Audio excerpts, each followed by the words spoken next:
Rachel, can I say congratulations? Thank you. It was a big upset, but actually by the time fight night came, you were close on being a favourite. Yeah, I overturned the bookies odds and became I think it was either even or the favourite, by fight night. Because let's say 2 or 3 weeks before the fight, no one knew who you were. Yeah. Everyone knows who you are now. I know. It's mad. Hard to hide as well. How tall are you? I'm just massive. I'm average height for a man. That's why we sat down, because I've just been talking to Shaq and the owner of this place, Scott, and you're all giants. Is it something in the water down here? Must be, yeah. Look, I've not had a chance to watch all the interviews. My friend from British Boxers did an interview with you, Aki Karim, and he spoke to me before the fight. He said, watch the fight. He said, I think there's going to be an upset here. So tell me a little bit about yourself. I think going into that fight, you'd had 7 fights. So I was 5-1 going into the fight. 5 wins, 1 loss. Yeah. And where did you come from boxing? So I came from kickboxing background. I was 3-time world champion kickboxer. Had a couple of K1 fights and a few white collars.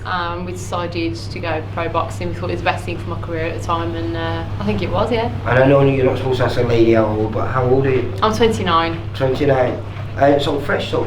Yeah. Yeah? Yeah. So how does this now, you have to reevaluate your whole career now, because you've just been Eddie's golden girl? Well, yeah, I mean, we're hoping to work with Matchroom in the future, so I think that's on the cards. So it's just waiting and seeing what happens, really. We're already in talks and it's already looking exciting. So we'll just have to wait and see what comes, and I'm sure it's going to be absolutely whirlwind as always. Well, I think lockdown has been wonderful for female boxing. Yeah. Because the 3 fights that were on the fight cams were actually some of the best fights of the whole shows. Yeah. You know, I mean, it started off with a real bang with Terry Harper and Natasha Jonas, an absolute cracking fight. I think a lot of people, this is where it's getting the credit it deserves.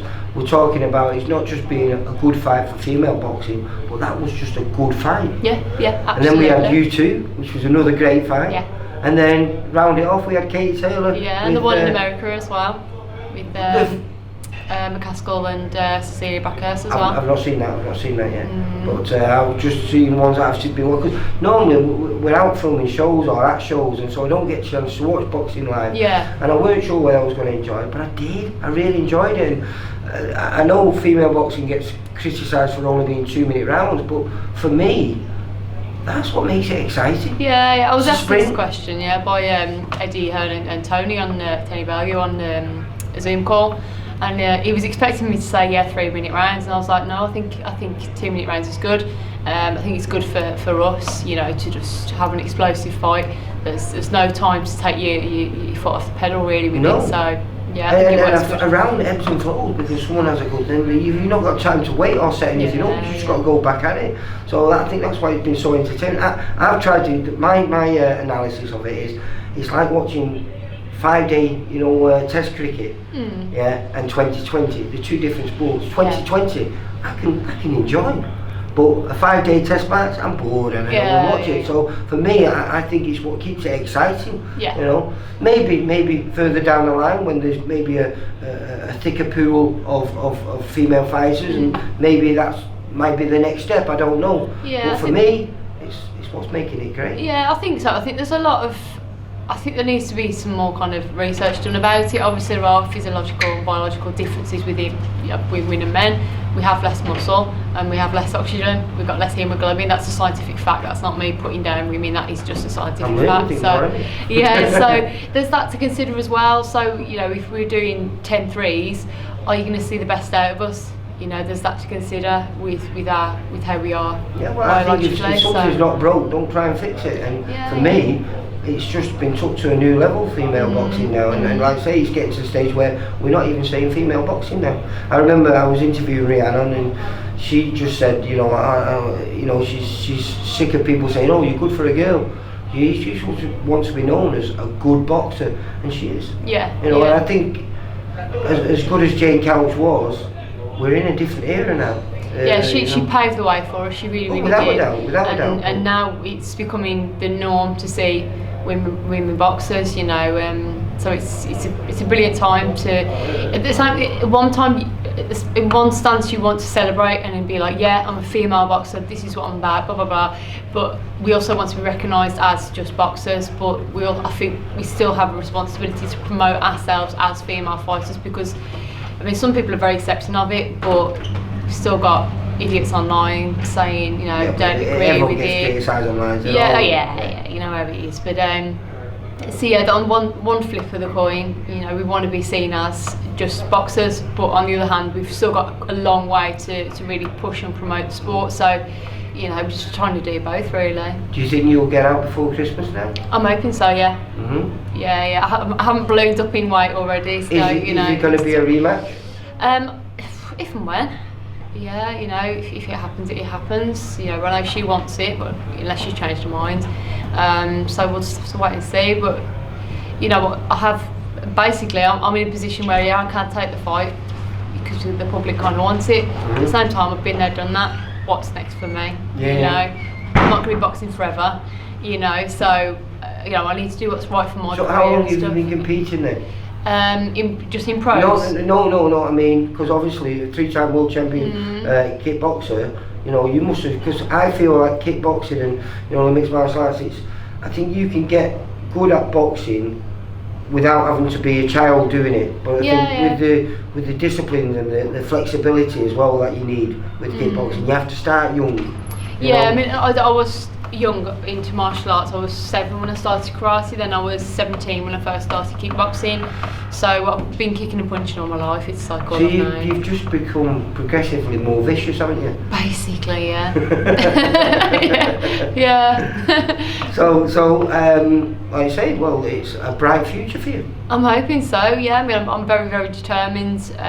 You know, we were in talks at like 10 o'clock last night with my manager, my coach, and with Eddie as well, liaising between all of us, and I just said, you know, just make it very clear, I'll do what it takes. That's, you know, I'll do what it takes, whatever you want me to do, need me to do, I'll do it. That's the kind of person I am. I don't want, you know, I'm not a diva. I just want to go and fight, and I want to showcase my skills and what I've got, really. Yeah, well, that's what boxing's about. It's great, you know, you don't have to be a superstar to become a superstar. You know, you've come from nowhere and now everyone knows who you are. Yeah, and I'm proud of that. I'm very proud that, you know, I've come from the small hall shows, and I feel very, very grateful and fortunate that I've had these opportunities. When you first came into boxing then, what did you feel you could achieve? I wanted to go world title, and that's what I've set out to do. And to be honest, there's been points in my career where I thought, is this worth it? You know, it's hard graft selling the tickets, and it's like, for what? And people don't understand how hard that pie is. Oh, it kills you, especially when you're still working full time. It's not just selling them, it's easy to sell them, it's getting the money for them as well, though, isn't it? Yeah. You know, everyone takes a ticket, we'll sort it out later. Yeah. Oh, I forgot. Yeah, that's it. So it's, you know, there's been points where I thought, is this worth it? But now it is, and it just shows that, you know, perseverance pays off, really. And the thing is you can move really quick, as you're finding out now. So, you know, your next fight could be, was that for a title? No, it wasn't, no. It was 8 rounds, wasn't it? Yeah. So how would you think you fare on the extra 2 rounds? Do you think that'd suit you? Yeah. Because you finished that fight the stronger. Yeah. I tend to, you know, I like to get settled, and even though I'm good to go from round 1. You put down in the first round. Well, that's true. That is true. Sounds stupid now, don't I? But yeah, I am like really good in terms of like endurance. I'm very, very durable athlete, really, in that respect. When you did the kickboxing then, what rounds did they do then? What were they 2s or 3 minutes? They were 2s. Yeah. Sometimes they were 1/2s as well, which they were just like blink of an eye or over kind of thing. And how many rounds? So you start off with 3s, yep. And then it's either 5s or 7s. The lads, you can go up to 10. So when you won your world title, what rounds were them? 7.